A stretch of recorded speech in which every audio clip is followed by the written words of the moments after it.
Bonjour à tous et bienvenue dans ce décryptage. Aujourd'hui, on se plonge dans un document juridique absolument fascinant. Bon, je sais ce que vous vous dites, juridique, administratif, ça a l'air un peu sec au premier abord.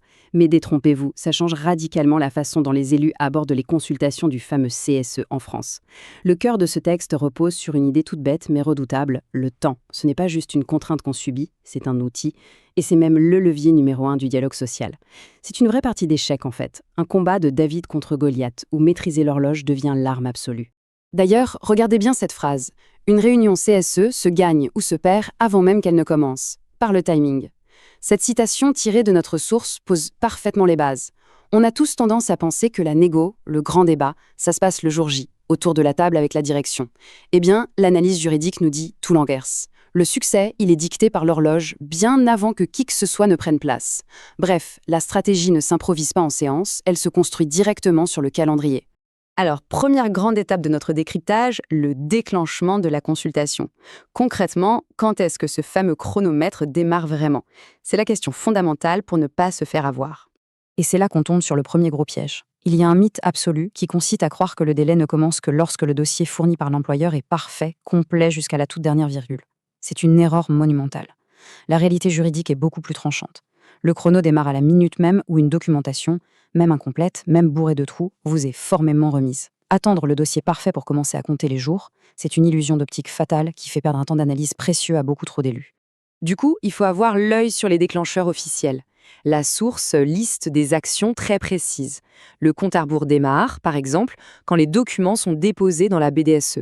Mais attention, petite subtilité hyper importante, ce dépôt seul ne suffit pas.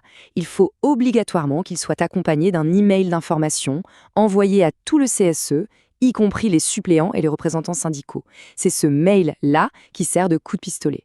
Sinon, on a des déclencheurs plus classiques, l'envoi postal, un simple email avec les pièces jointes ou la bonne vieille remise en main propre contre signature. Dès qu'une de ces cases est cochée, le temps presse. Ce qui nous amène tout de suite à notre deuxième point, le concept de délai suffisant et l'incroyable pouvoir du fameux article L23-12-15. Ce délai suffisant, c'est un peu un secret bien gardé du droit social. Le Code du travail dit simplement que le CSO dispose d'un délai d'examen suffisant. Et le document qu'on analyse fait une remarque géniale là-dessus. Le mot suffisant, c'est littéralement l'un des mots les plus puissants de tout le code et paradoxalement l'un des plus mal utilisés. Ce n'est pas juste une formalité abstraite, c'est une obligation légale d'équilibrer la complexité du sujet avec le temps qu'on vous donne pour l'étudier. Qu'il s'agisse d'un énorme plan de restructuration ou d'un simple changement d'horaire, le temps accordé doit être absolument adéquat. Et là encore, on va casser une autre idée reçue tenace.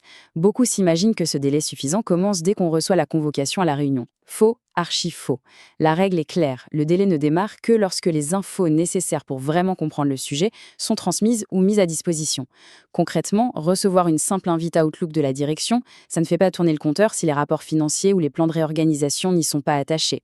C'est vraiment ça l'intérêt de ce décryptage. Ce n'est pas juste un rappel théorique de la loi, c'est un vrai manuel tactique pour les élus du personnel.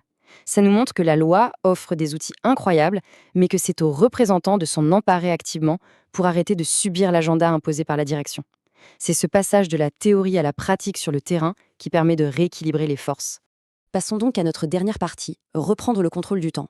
Comment est-ce qu'on inverse concrètement cette dynamique de pouvoir ?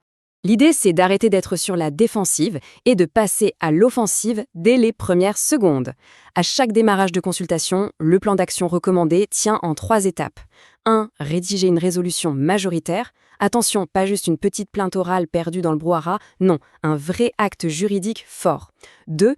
Lister avec une précision chirurgicale les informations exactes qu'il vous manque pour donner un avis éclairé. Et 3. Définir un délai très strict de remise de ces informations. En fait, vous créez un véritable ultimatum légitime. Évidemment, pour que ça marche, il faut que ce soit inattaquable sur la forme. Une rigueur administrative totale s'impose. Cette résolution, elle doit être tracée, datée et surtout annexée au PV de la réunion. Pourquoi on insiste autant sur le PV ? Parce qu'une fois que c'est inscrit noir sur blanc, ça acquiert une valeur probante. Ça passe d'une simple remarque en séance à une véritable contrainte légale qu'on peut opposer devant un tribunal. C'est ce qui bétonne définitivement votre stratégie. Le résultat de ce simple réflexe, c'est bluffant. Ça ressemble à un échec et mat. Et ça change du tout au tout la nature du dialogue. La direction se retrouve complètement acculée. Elle ne peut plus ignorer la demande ou botter en touche. Elle est obligée de choisir entre 3 options. Premièrement, courber l'échine, accepter vos conditions et fournir les documents dans le délai exigé. Deuxièmement, rallonger officiellement le délai global de la consultation pour avoir le temps de réunir les pièces. Ou troisièmement, refuser en bloc, mais en prenant le risque assumé d'un contentieux lourd qui pourrait carrément invalider son projet. En clair, le rythme, vous ne le subissez plus, vous le dictez. Je crois que cette phrase résume absolument tout. C'est ça, maîtriser le temps. Et maîtriser le temps, c'est la première arme de l'élu stratège. Avoir accès à l'information la plus transparente du monde, si vous n'avez pas le temps matériel pour l'analyser, la décortiquer et la contester, ça ne sert à rien. Transformer ce temps, passer d'une pression étouffante à une arme tactique affûtée, c'est toute l'essence de l'analyse qu'on vient de voir. Pour ceux qui veulent creuser ce sujet extrêmement riche, les contacts et ressources issues du document restent à votre disposition. Ce qu'il faut vraiment garder en tête, c'est que les règles du Code du travail, c'est une boîte à outils à utiliser, pas juste un cadre à endurer. Alors, après avoir vu l'immense pouvoir du délai suffisant et de cette fameuse résolution majoritaire, une question s'impose. Comment ce simple changement de posture, cette maîtrise implacable de l'horloge, pourrait-elle faire basculer le rapport de force lors de votre toute prochaine consultation? Voilà de quoi bien réfléchir. Merci d'avoir suivi ce décryptage.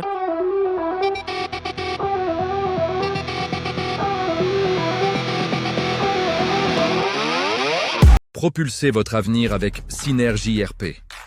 Découvrez une nouvelle vision du conseil et de la formation stratégique. Scannez ce QR code dès maintenant pour accéder à nos programmes exclusifs et un accompagnement sur mesure. Donnez une dimension supérieure à vos projets professionnels avec l'expertise de nos consultants dédiés. Synergie RP, l'expertise au service de votre réussite. Scannez et commencez votre transformation aujourd'hui.